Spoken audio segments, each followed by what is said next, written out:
இந்த வைரஸ் ஏன் விருலண்டா இருக்க சான்ஸ் இருக்கு அப்படின்னா அப்பர் ரெஸ்பிரேட்டரி ட்ராக்டை இன்ஃபெக்ட் பண்ணுது.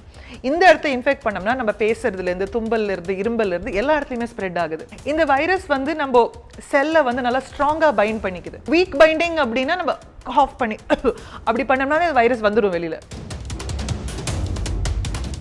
ஸோ இந்த மாஸ்க் யாருக்கு தேவை அப்படின்னா ஃப்ரண்ட்லைன் ஹெல்த் கேர் ஒர்க்கர்ஸ், ஹாஸ்பிட்டலில் இருக்க வார்ட் பாய்ஸ்லேருந்து சர்ஜன்ஸ் வரைக்கும் அந்த மாஸ்க் தேவை. எனக்கும் உங்களுக்கும் தேவை கிடையாது. காஃப் இருக்கிறவங்க ஒழுங்காக மாஸ்க் உபயோகிச்சாங்கன்னா மற்றவங்களுக்கு ஸ்ப்ரெட் பண்ணாமல் கண்ட்ரோல் பண்ண முடியும். ஆக்சுவலாக மாஸ்க் போடுறது there is a negative aspect also to it. இதில் important way to control this infection is hand wash. இப்போ மாஸ்க் போடுறவங்க என்ன பண்ணுறாங்க, அதான் மாஸ்க் போட்டிருக்கலாம், இது கை கழுவணும். ஸோ மாஸ்க் போடுறதும் வந்து இன்எஃபெக்டிவ், மற்றதும் நம்ம பண்ணலன்னா it's actually verse.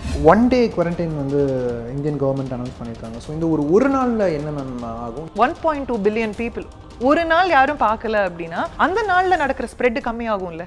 there is the forward going around saying virus வந்து 12 ஹவர்ஸ்க்கு தான் உயிரோடு இருக்கும், 14 ஹவர்ஸ்க்கு அதனால தான் கர்ஃபியூ கொடுத்துருக்காங்க. That's not true. that is not true. இவ்வளோ வருஷம் இவ்வளோ லேப்ஸில் உலகம் முழுக்க நிறைய வைரஸ் ஸ்டடி பண்ணுறவங்க இருக்காங்க. எந்த லேபாலையுமே நம்ம நேச்சரில் கிடைக்கிற வைரஸை விட ஸ்ட்ராங்கர் வைரஸ் ஜெனரேட் பண்ண முடியல. வைரஸ் வந்து பாக்டீரியா மாதிரி கிடையாது, அது ஒரு யூனிக் ஆர்கானிசம். நம்ம உடம்புக்குள்ள நம்ம செல்ஸ்குள்ள வளர்றது. நம்ம எடுத்துக்கிற மெடிசன் வந்து வைரஸை மட்டும் அட்டாக் பண்ணுது, நம்ம செல்லை அட்டாக் பண்ணாமல் இருக்குன்றதுக்கு அந்த டெஸ்ட் எல்லாம் பண்ணணும். இதெல்லாம் டெஸ்ட் பண்ணி தான் நம்ம ரிலீஸ் பண்ண முடியும். அவசரப்பட்டு ரிலீஸ் பண்ணிட்டு ஏதாவது ப்ராப்ளம் ஆயிடுச்சுன்னா generally is not done because that is irresponsible.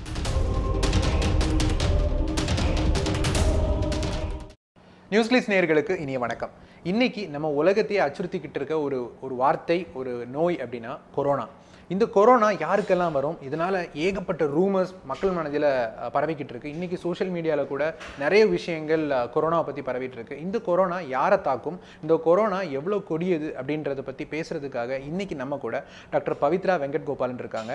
இவங்க அரிசோனா யூனிவர்சிட்டியில் பிஹெச்டி இன் மைக்ரோபயாலஜி பண்ணியிருக்காங்க. அதுவும் கொரோனா வைரஸ் அப்படின்ற அந்த ஒரு டாப்பிக்கில் வந்து பண்ணியிருக்காங்க. ஸோ இவங்களை விட கொரோனா வைரஸை வந்து பெட்டராக தெரிஞ்சுக்கிட்டவங்க யாருமே இருக்க முடியாது அப்படின்னு சொல்லலாம். ஸோ அவங்க கிட்ட நம்மளுடைய சந்தேகங்கள், கொரோனா வைரஸோடைய வீரியம் எல்லாத்தையுமே வந்து நம்ம கேட்டு தெரிஞ்சுக்கலாம். வணக்கம். வணக்கம்.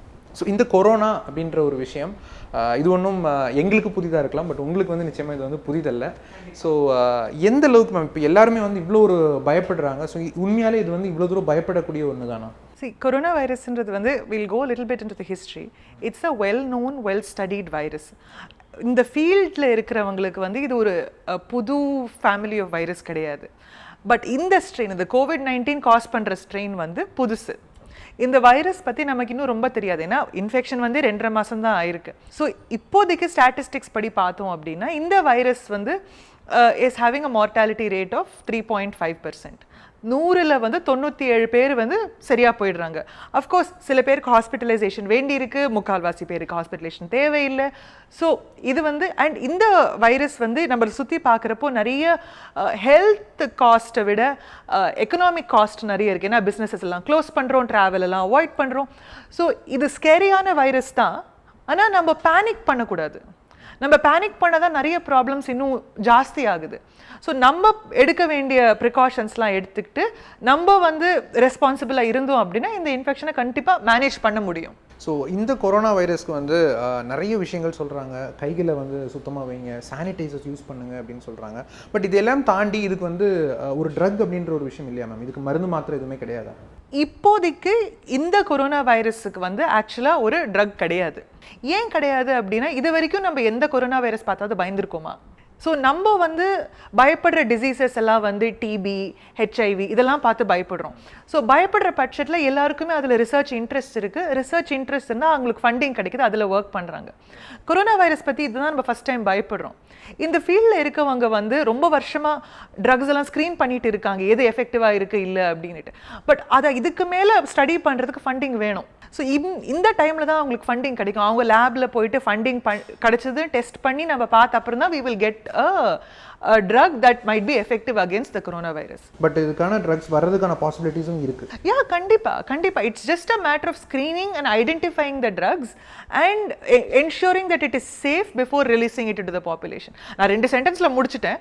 இது ஒரு 2-3 வருஷம் வேலை கண்டினியூஸாக ஒர்க் பண்ணும். உடனே வந்து இப்போ இந்த டிசீஸ் வந்துருச்சு அப்படின்றதுனால உடனே வந்து மருந்து மாத்திரைகளை கண்டுபிடிக்கிறது மாதிரியா பண்ண முடியும்? ஸோ கண்டுபிடிச்சா கூட எப்படி டக்குன்னு ரிலீஸ் பண்ண முடியும்? அந்த மருந்து மாத்திரை சேஃபாக இருக்கான்னு பார்க்கணும். அது எந்த மெத்தடில் கொடுப்பீங்க? நீங்கள் ட்ராப்ஸ் கொடுப்பீங்களா, இன்ஜெக்ஷன் கொடுப்பீங்களா, இல்லை கேப்சூல் கொடுப்பீங்களா, தெரியாது. அதை கண்டுபிடிக்கணும். எவ்வளோ கொடுப்பீங்க? அண்ட் வைரஸ் வந்து பாக்டீரியா மாதிரி கிடையாது, ஒரு யூனிக் ஆர்கானிசம். நம்ம உடம்புக்குள்ளே நம்ம செல்ஸ்குள்ளே வளர்றது. ஸோ அந்த நம்ம எடுத்துக்கிற மெடிசன் வந்து வைரஸை மட்டும் அட்டாக் பண்ணுது, நம்ம செல்லை அட்டாக் பண்ணாமல் இருக்குன்றதுக்கு அந்த டெஸ்ட் எல்லாம் பண்ணணும். இந்த மெடிசன், இந்த ட்ரக் வந்து இந்த வைரஸ்க்கு இந்த டோசேஜில் எஃபெக்டிவாக இருக்கலாம். பட் அந்த டோசேஜில் ஹியூமன்ஸ்க்கும் அது வந்து எதனா ப்ராப்ளம்ஸ் காஸ் பண்ணலாம். It can cause problems just for normal people. It can cause problems for people with other complications. What about pregnant women? அவங்களுக்கு சேஃபாக கொடுக்கலாமா? இதெல்லாம் டெஸ்ட் பண்ணி தான் நம்ம ரிலீஸ் பண்ண முடியும். அவசரப்பட்டு ரிலீஸ் பண்ணிட்டு ஏதாவது ப்ராப்ளம் ஆயிடுச்சுன்னா it generally is not done because that is responsible. So கொஞ்சம் நிதானமாக இருந்து தான் நம்ம வந்து இந்த ட்ரக் வருன்றதுக்கு வெயிட் பண்ணணும். இன்னொரு முக்கியமான விஷயம் என்ன சொல்லப்படுது அப்படின்னு பார்த்தீங்கன்னா, இது வந்து ஒரு மேன்மேட் வைரஸ், இது ஒரு பயோவார். இது வந்து ரொம்ப வாட்ஸ்அப்லலாம் பார்த்தீங்கன்னா பயங்கரமாக பரவுது. ஸோ இப்போது இந்த டீபாப்புலேஷனுக்காக, அதாவது மக்கள் அழிக்கிறதுக்காக இது வந்து ஒரு பயோவார் மேலை நாடுகள்லேருந்து வந்து தொடுத்தது. ஸோ உலகத்தில் பாப்புலேஷன் அழிக்கிறதுக்காக அப்படின்லாம். ஸோ அதை பற்றி உங்களுடைய கருத்து என்ன? It's absolutely 100% not true, because there are two answers to this. One is the philosophical answer, one is the scientific evidence. Philosophical answer is, இவ்வளோ வருஷம் இவ்வளோ லேப்ஸில் உலகம் முழுக்க நிறைய வைரஸ் ஸ்டடி பண்ணுறவங்க இருக்காங்க. எந்த லேபாலையுமே நம்ம நேச்சரில் கிடைக்கிற வைரஸை விட ஸ்ட்ராங்கர் வைரஸ் ஜெனரேட் பண்ண முடியல. ஏன்னா நம்ம நேச்சரோட evolutionary force is the strongest. நம்ம என்னதான் லேபில் பண்ணாலும் அது நேச்சரில் வர வைரஸை விட ஸ்ட்ராங்கராக இருந்தது கிடையாது. So philosophically, that is not the reason why this is a biowarfare. ஒரு குறிப்பிட்ட பிளட் குரூப்புக்கு தான் வந்து இது வந்து ரொம்ப அதிகமாக வந்து தாக்குறதுக்கான வாய்ப்புகள் இருக்குது. குறிப்பாக சொல்லணும்னா ஏ பிளட் குரூப் இருக்கிறவங்களுக்கு வந்து இது வந்து அதிகமாக மோர் ப்ரோன் டு கொரோனா அப்படின்ற ஒரு விஷயம்லாம் சொல்கிறாங்க. Is it true? So this virus infects this cells in the respiratory infection. It's not meeting the circulating blood at all. So there is not a statistical difference between whether it infects A, B, O, A, B அந்த மாதிரி எதுவும் கிடையாது. எந்த blood குரூப்னாலும் வரும். யா chicken சாப்பிட்டா corona வந்துடும். So chicken வந்து யாரும் சாப்பிடக்கூடாது அப்படின்ற ஒரு நியூஸ் வந்து பயங்கரமாக பரவிட்டு இருக்கு. ஸோ இதனாலே சிக்கன் விலை எல்லாமே ரொம்ப குறைஞ்சிருக்கு. சிக்கன், எக் இதெல்லாமே சாப்பிடக்கூடாது, முட்டை, கோழி இதெல்லாம் சாப்பிட்றது தவிர்த்துட்டா நல்லது அப்படின்னு சொல்கிறாங்க. உண்மைதானா மேம்? சிக்கன் சாப்பிட்டா கொரோனா வராதா? No, that's not true. Any meat or anything நல்லா வாஷ் பண்ணி ஃபுல்லாக குக் பண்ணி சாப்பிடுங்களேன், உங்களுக்கு வராது. நான் தான் சொல்கிறேன்ல, corona is a very fragile virus. It will die. So cook பண்ணி சாப்பிடுங்க. இதனால it's very sad that ஒரு ரூமரை நம்பி so many people's livelihood has gone down. So please இந்த ரூமர்ஸ்க்குலாம் இடம் கொடுக்காதீங்க. நல்லா வாஷ் பண்ணிட்டு க்ளீனாக குக் பண்ணி சாப்பிடுங்க, ஒன்றுமே ஆகாது. கோழியிலேருந்து கொரோனா வைரஸ் வராதுங்களா? அதுக்கு எவிடன்ஸ் இது வரைக்கும் நான் பார்த்தது கிடையாதுங்க. There is no evidence for that. So as a microbiologist உங்களுக்கு வந்து இந்த கொரோனா நீங்கள் வந்து முன்னாடியே சந்திச்சிருப்பீங்க. பட் மக்கள் மத்தியில் வந்து இது வந்து ரொம்ப புதுசு. ஸோ நிறைய பேருக்கு வந்து அந்த ஒரு கேள்வி எழுது, எதனால் இவ்வளோ நாள் கொரோனா வைரஸை வந்து நம்ம வந்து இதை பற்றி பேசாமல் இருந்தோம், இவ்வளோ நாள் இல்லாமல் ஏன் இப்போ மட்டும் இந்த வைரஸ் வந்திருக்கு, அண்ட் எதனால் இவ்வளோ பரவுது அப்படின்ற ஒரு விஷயம். இது ஒன்று. இன்னொன்று வந்து நீங்கள் வந்து லைக் வைரஸை பற்றி தான் வந்து உங்களுக்கு வந்து இன்னும் கொஞ்சம் நல்லா நீங்கள் வந்து தெரிஞ்சு வச்சுருப்பீங்க அப்படின்றதுனால கேட்குறேன். மற்ற வைரஸ் கூட கம்பேர் பண்ணும் போது, இப்போ ஒரு HIV எய்ட்ஸுக்கூட கம்பேர் பண்ணும் போதோ, இல்லை டிபி இது எல்லாத்துக்கும் கூட கம்பேர் பண்ணும் போதோ, இந்த வைரஸ்க்கு வந்து என்ன ஒரு பொட்டன்சி வந்து ஜாஸ்தி, எது வந்து எதனால் வந்து நம்ம வந்து பயப்பட வேண்டியதாக இருக்குது அப்படின்றது? Okay, so the first question வந்து நீங்கள் கேட்டது வந்து இந்த வைரஸ் பற்றியே இவ்வளோ நாளாக பேசலை அப்படின்னுட்டு. இந்த வைரஸ் வந்து இது வரைக்கும் human impact health wise or economy wise ரொம்ப இருந்தது கிடையாது. அஃப்கோர்ஸ் சார்ஸ் வந்தது 2002, அந்த MERS வந்து கொஞ்சம் பயந்துருக்கோம் நம்ம, பட் ரொம்ப ஒன்றும் பெருசாக ஒரு இம்பேக்ட் கிரியேட் பண்ணலை அது. In fact 1 in 3 common cold is caused by a coronavirus. Different strains of coronavirus. In 2002 SARS வந்ததுலேருந்து 5 different human coronavirus ஐடென்டிஃபை பண்ணி கேரக்டரைஸ் பண்ணியிருக்காங்க. அந்த சில ஸ்ட்ரெயின் எல்லாம் வந்து ஒரு சார்ஸ்லாம் வந்து நல்ல லங் ஃபெயிலியர் வரைக்கும் கொண்டுட்டு போகும். MERS எல்லாம் வந்து 30% டெத் ரேட். OC43ன்னு ஒன்று இருக்குது. அந்த OC43 வந்து வெறும் கோல்டு தான் அது. So different strains of virus இருந்திருக்கு. And this is a new novel virus. We'll still have to find out why this virus is more virulent. ஏன்னா இந்த வைரஸ் ஏன் விருலண்டா இருக்க சான்ஸ் இருக்கு அப்படின்னா அப்பர் ரெஸ்பிரேட்டரி ட்ராக்டை இன்ஃபெக்ட் பண்ணுது. இந்த இடத்த இன்ஃபெக்ட் பண்ணோம்னா நம்ம பேசுறதுல இருந்து தும்பல்ல இருந்து இரும்பல்ல இருந்து எல்லா இடத்துலையுமே ஸ்ப்ரெட் ஆகுது. இந்த வைரஸ் வந்து நம்ம செல்லை வந்து நல்லா ஸ்ட்ராங்காக பைண்ட் பண்ணிக்குது. ஸ்ட்ராங்காக பைண்ட் பண்ணுற பட்சத்தில் ஒரு செல்லை இன்ஃபெக்ட் பண்ணுறதுக்கு நிறைய வைரஸ் தேவையில்லை. வீக் பைண்டிங் அப்படின்னா நம்ம ஆஃப் பண்ணி அப்படி பண்ணோம்னா வைரஸ் வந்துடும் வெளியில். ஸ்ட்ராங் பைண்டிங் அப்படின்னா நல்லா பைண்ட் ஆகிடும். So it infects very well and very efficiently. And airborne spreading தான் வந்து ரொம்ப எஃபிஷியன்ட் வே ஆஃப் ட்ராவல். ஏன்னா எல்லாரும் மூச்சு விடுறோம், கண்டிப்பாக it efficiently travel between different people. So this virus is novel in that way. So going back to the comparison between HIV and TB and things like that, TB is also very prevalent because it is airborne. So comparing that, it is a completely different virus. It is a completely different family of virus. Of course, TB bacteria, the antibiotic treatment alla irukku. HIV vandu is a completely different virus. Adoda means of spread airborne kadiyadu. Nambo blood transfusion, needle share pandrathu, நம்ம human lifestyle adu.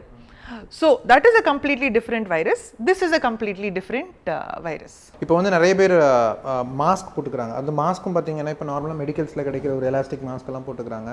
அந்த mask தான் போடணும்னு இருக்கா, இல்லை குறிப்பிட்ட இந்த mask தான் use பண்ணணும்னு இருக்கா, இல்லை ஏன்னா நிறைய பேர் சொல்கிறாங்க அந்த எலாஸ்டிக் மாஸ்க்னால எந்த யூஸுமே இல்லை அப்படின்னு வந்து சொல்கிறாங்க. ஸோ இந்த மாஸ்க் யாருக்கு தேவை அப்படின்னா ஃப்ரண்ட்லைன் ஹெல்த் கேர் ஒர்க்கர்ஸ், ஹாஸ்பிட்டலில் இருக்க வார்ட் பாய்ஸ்லேருந்து சர்ஜன்ஸ் வரைக்கும் அந்த மாஸ்க் தேவை.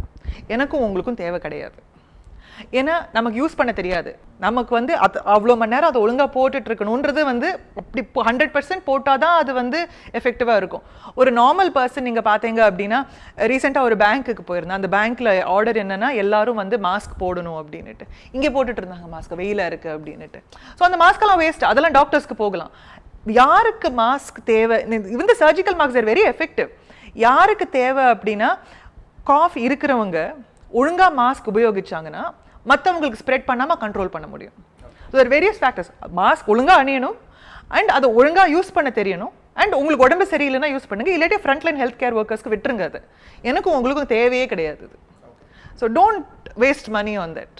ஸோ அதனால் அந்த மாஸ்க்னால எந்த ஒரு மாற்றமும் வந்து பெரிய அளவில் கொண்டு வர முடியாது. இன்னொன்று ஆக்சுவலாக மாஸ்க் போடுறது there is a negative aspect also to it.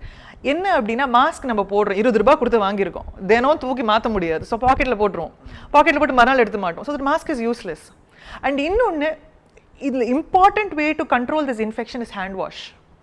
Hand wash, social டிஸ்டன்சிங்லாம் சொல்கிறோம். சோஷியல் டிஸ்டன்சிங்னா இன்னொருத்தங்க கொஞ்சம் க்ரௌட்ஸ் எல்லாம் அவாய்ட் பண்ணுங்க அப்படின்னு சொல்கிறோம்.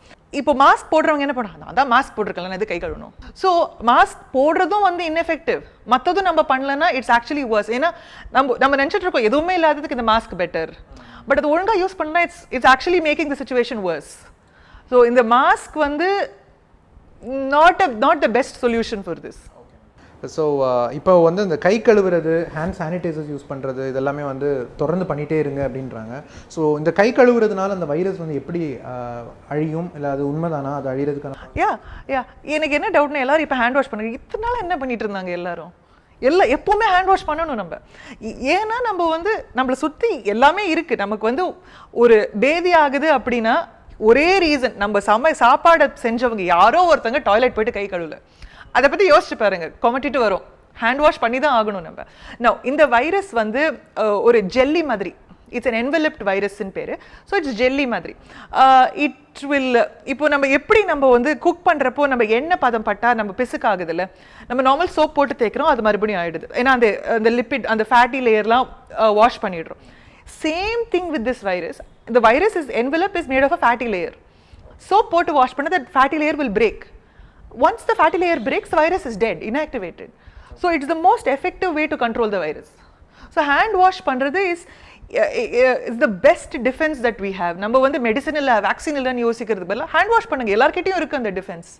So we can do that. Hand wash is better than a hand sanitizer. இன்னொரு முக்கியமான விஷயம் என்னென்னா மேம், ரொம்ப பரவலாக பேசப்படுறது, வெயில் அதிகமாக இருந்தால் இந்த வைரஸ் வந்து இருக்காது, ஸோ நம்ம ஊருக்கெல்லாம் வராது, வெயில் டெம்பரேச்சர் அதிகமாக இருந்ததுன்னா வைரஸ் நம்மளை தாக்க. நம்ம ஊருக்கு நல்லா வருங்க. நம்மளோட body temperature 37, outside temperature 32, 33. 37ல சர்வைவ் ஆகிற வைரஸ் 32, 33ல ஏன் சர்வைவ் ஆகாது? That being said, நம்ம ஊரில் humidity, the world wide weather humidity makes some difference. இது எப்படி ஸ்டடி பண்ணியிருக்காங்கன்னா, சீசனல் ஃப்ளூ எவ்ரி இயர் வருது. அந்த சீசனல் ஃப்ளூ இன்சிடென்ட்ஸ் பார்த்தீங்க அப்படின்னா, விண்டரில் கொஞ்சம் ஹையாக இருக்கும், சம்மரில் கம்மியாக இருக்கும். It won't be zero. சம்மரில் கம்மியாக இருக்கும் because they think if the air is try, அது காற்றுல நிறைய இருக்கும் அண்ட் அந்த ட்ராப்லெட் செட்டில் ஆகாது. நம்ம ஊர் பார்த்தீங்கன்னா the air is so heavy, just இந்த ஹியூமிடிட்டி நமக்கு வேர்த்து கொட்டுறது அதனால தான், அந்த ஹியூமிடிட்டி ஏர் ஹெவியாக இருக்கிறதுனால தான். இந்த ட்ராப்லெட்ஸ் வந்து ரொம்ப இருக்காமல் சீக்கிரம் செட்டில் ஆகிடும். அதனால இன்ஃபெக்ஷன் ரேட் ட்ராப் ஆகிறதுக்கு ஹை சான்சஸ் இருக்குது. வெதர் இந்த வைரஸ்க்கு ஆகுமா ஆகாதுன்றது we have to wait and see. இன்னொரு க்யூரியாசிட்டியில் கேட்குறேன் என்னென்னா, இப்போ இந்த 1 day குவாரண்டைன் வந்து இந்தியன் கவர்மெண்ட் அனௌன்ஸ் பண்ணியிருக்காங்க. ஸோ இந்த ஒரு நாளில் என்ன மேம் ஆகும்? இது எதனால்? ஒரு நாள் ஏன்னா நம்ம 1.2 பில்லியன் பீப்புள் ஒரு நாள் யாரும் பார்க்கல அப்படின்னா, நம்ம தனியாக இருக்கிறோம் அப்படின்னா அந்த நாளில் நடக்கிற spread கம்மியாகும்ல. It might not sound like much, but we are a vast, large country. நம்மளது வந்து burden வந்து the number of people-னால வருது. That is the disease burden hospitals-ல வருது because we have so many people. ஒரு நாள்ல நம்ம கேர்ஃபுல்லாக இருந்தோம் அப்படின்னா அன்னைக்கு ஸ்ப்ரெட் ஆகிற வைரஸ் ட்ராப் ஆகும். There is a forward going around saying virus வந்து 12 hours-க்கு தான் உயிரோடு இருக்கும், 14 hours அதனால தான் கர்ஃபியூ கொடுத்துருக்காங்க. That's not true. That is not true. But it's a good thing. So one day let us avoid and be alone and see what it feels like. ஏன்னா எல்லாரும் 2 weeks யாரும் வெளியே போகக்கூடாது அப்படின்னா people will go mental. ஏன்னா இது ஒரு psychological எஃபெக்டும் இருக்குது இந்த பப்ளிக் ஹெல்த் டெசிஷனில். So they're saying let's okay ஒரு நாள் அவாய்ட் பண்ணி பார்ப்போம், கல்யாணம் எதுக்கும் போகாதீங்க, அன்றைக்கி ரெஸ்டாரண்ட்டில் போய் சாப்பிடாதீங்க, தப்பு இல்லை, we can follow that. So இந்த வைரஸுடைய டார்கெட் யாரா மேம் இருக்குது? யார் வந்து இதில் வந்து கூடுதல் பாதிப்படைகிறாங்க அப்படின்னு? இந்த virus will infect anybody. It doesn't care whether you're Chinese, Indian, Italian, anything.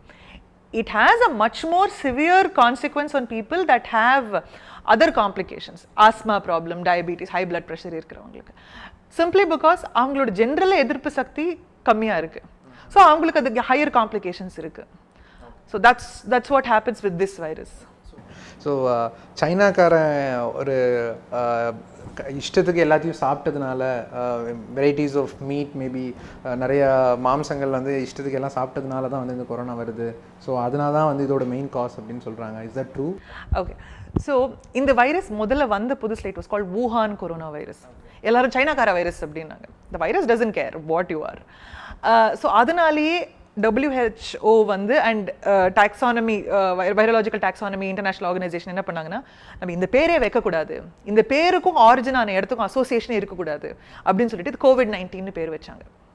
Because நம்ம ஹியூமன் டெண்டன்சி என்னன்னா, இப்போ ஒரு நம்ம ஊர்லேயே வந்து நம்ம நார்த் ஈஸ்ட்லேருந்து வர பசங்களை இப்போ சைனாக்காரங்க சிங்கி அப்படின்னு சொல்கிறோம்.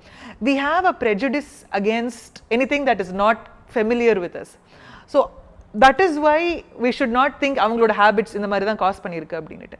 2018 நிப்பா வைரஸ் வந்தது கேரளாவில், பேட்ஸ்ல இருந்து தான் வந்தது. இந்தியன்ஸ்லாம் வவ்வால் சாப்பிட்டாங்கன்னு சொன்னால் கோவம் வருமா வராது அவங்களுக்கு? அதே மாதிரி தானே. அண்ட் நான்வெஜ் சாப்பிட்றது, க்ளீன் குக்ட் நான்வெஜ் சாப்பிட்றதுனால, எக்ஸு சாப்பிட்றதுனாலையோ கொரோனா வைரஸ் வராது. இன்னொரு முக்கியமான விஷயம், ஒரு பரவலான ஒரு டாக் என்ன இருக்குது அப்படின்னா, இந்த கொரோனாவுக்கு மருந்து கண்டுபிடிச்சிட்டோம் அப்படின்னு. அதாவது நிறைய பேர் வந்து அவங்களே வந்து கிளைம் பண்ணிக்கிறாங்க, சித்தாலயாகட்டும் ஆயுர்வேதாலயாகட்டும், நிறைய பேர் வந்து கொரோனா என்கிட்ட மருந்து இருக்குது அப்படின்னு வந்து சொல்கிறாங்க. ஸோ அது எந்த அளவுக்கு நம்பலாம் மேம் அந்த மருந்து? எவிடன்ஸ் இருக்கா அதுக்கு? That is not 1% evidence. So இப்போ நம்ம மார்க்கெட்டில் வர ட்ரக்ஸ், வேக்சின்ஸ் எல்லாமே வந்து are tested in small population. அதாவது ஃபஸ்ட்டு வந்து அது சேஃபாக இருக்கா அதை டெஸ்ட் பண்ணி பார்க்குறாங்க. ரெண்டாவது வந்து ஒரு மீடியம் சைஸ் பாப்புலேஷனை டெஸ்ட் பண்ணி இதுக்கு வேண்டிய ரெஸ்பான்ஸ் நமக்கு கிடைக்குதா அப்படின்னு பார்ப்பாங்க. அதாவது எஃபெக்டிவாக இருக்கா. First safety, 2 effectiveness. மூணாவது வந்து லார்ஜ் க்ரௌட்ஸில் பண்ணி பார்ப்பாங்க. அதாவது 100,000 people, 1 lakh people டெஸ்ட் பண்ணி பார்ப்பாங்க. டிஃப்ரெண்ட் பேக்ரவுண்ட்ஸ், மென் மட்டும் இல்லை, விமன் மட்டும் இல்லை, டிஃப்ரெண்ட் ஏஜஸ், டிஃப்ரெண்ட் காம்ப்ளிகேஷன்ஸ் இருக்குது அவங்களுக்கு. அவங்க எல்லாருக்குமே அது சேஃபாக இருக்கான்னு டெஸ்ட் பண்ணி பார்ப்பாங்க. இது எப்படி நீங்கள் 2.5 மாதத்தில் பண்ண முடியும்? It's not possible. ஸோ அப்படியே அவங்க டெஸ்ட் பண்ணி அந்த ரிப்போர்ட்ஸ் எல்லாம் இருந்ததுன்னா I'm sure you can believe that. அதை டெஸ்ட் பண்ணி எவிடன்ஸ் வர இருக்கு, ப்ளீஸ் வெயிட் பண்ணுங்க. ஸோ இந்த கொரோனா வைரஸுடைய டெத் ரேட் வந்து ரொம்ப குறைவு அப்படின்னு வந்து நீங்கள் சொன்னீங்க. பட் எதனால் வந்து இவ்வளோ பேனிக் ஆகுறாங்க எல்லாரும்? Because it's new. Anything new we will all pay attention for some time. இந்த கொரோனா வைரஸே வந்து ஒரு 2 years கழிச்சு பாருங்களேன், யாரும் கண்டுக்க மாட்டாங்க. TB kills 4,000 people every day today. Nobody talks about it because it's old news. It's just a novel interest in the virus. நிறைய நியூஸ் வருது, எல்லா சேனல்லையும் அதை பற்றி பேசுகிறாங்க, நிறைய வாட்ஸ்அப் ஃபார்வர்ட்ஸ் வருது. இந்த வாட்ஸ்அப் ஃபார்வர்டில் அப்படி இன்ட்ரெஸ்டிங்காக இருக்குது பீப்புளுக்கு படிக்கிறதுக்கு. ஸோ அதனால் ஸ்ப்ரெட் ஆகுது. Thank you so much. நீங்கள் வந்து எங்களுடைய நேயர்களுக்காக மக்கள் வந்து இந்நேரம் கொரோனால இருந்து வந்து ஒரு அச்சம் வந்து அவங்களுக்கு வந்து கொஞ்சம் குறைஞ்சிருக்கும் ஹோப்ஃபுல்லி அப்படின்னு நம்புகிறோம். அண்ட் நிச்சயமாக இந்த கொரோனாலேருந்து நம்ம எல்லாருமே மீண்டு வருவோம் அப்படின்னு வந்து 100% we will. Okay, and thank you so much for your valuable time. Thank you so much.